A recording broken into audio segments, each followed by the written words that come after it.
بسم اللہ الرحمن الرحیم۔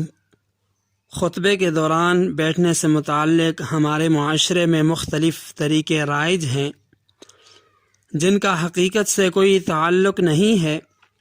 بعض لوگ خطبے کے دوران تشہد کی صورت میں بیٹھنے کو سنت یا لازم سمجھتے ہیں اور اسی طرح تشہد کی صورت میں وہ بیٹھتے بھی ہیں۔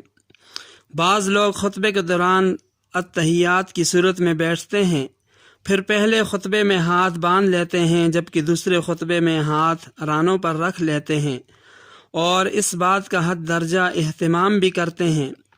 یاد رکھیں یہ دونوں باتیں خود ساختہ ہیں بلکہ یہ بدعت کے زمرے میں آتی ہیں۔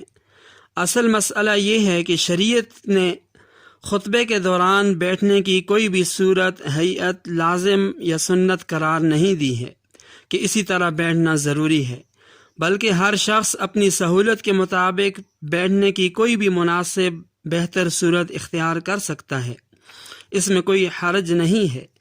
البتہ دو زانو یعنی التحیات کی شکل میں بیٹھنا ایک باادب اور اچھا طریقہ ہے۔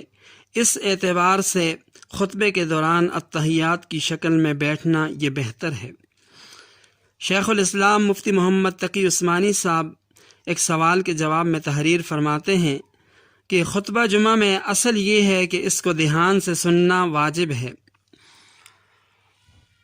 اور خطبے کے دوران کوئی بات چیت یا ایسا عمل ممنوع ہے جس سے سننے میں خلل واقع ہو، لیکن تشہد کی صورت میں بیٹھنا، ہاتھ باندھنا اور خاص وقت پر چھوڑ دینا اور پھر باندھ لینا یہ سنت نہیں، اور اگر کوئی اس کو لازم یا سنت سمجھ کر کرتا ہے تو یہ بدعت ہے۔